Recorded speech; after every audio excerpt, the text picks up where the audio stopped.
Growing debate within the medical community in recent days about whether doctors should allow their personal beliefs to affect how and when they treat patients.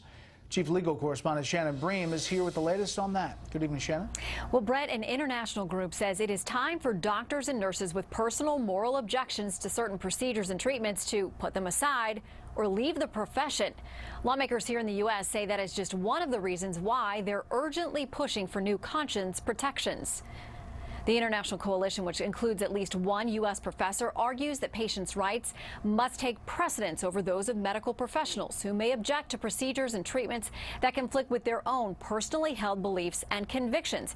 It states that healthcare practitioners who object must explain the rationale for their decision, have their rationale addressed by a tribunal who will assess the, quote, sincerity, strength, and reasonability of their objections, be required to compensate society and the healthcare system for their failure to fulfill professional obligations, and be educated to reflect on the influence of cognitive bias in their objections.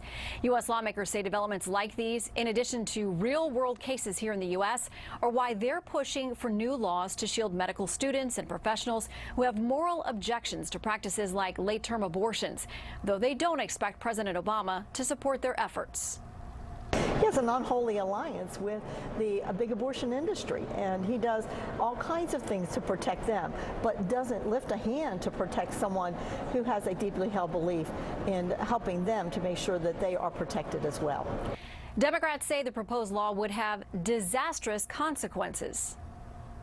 What this bill does, it allows whole new classes of people to refuse to provide services to the women of America. It allows employers, it allows health care plans and health plan sponsors to refuse to provide women the services they need. The House has passed its version of a measure that originally came from the Senate, so now the work shifts back to the Senate, but the White House has already issued a veto threat. Brett. We'll follow it. Shannon, thank you.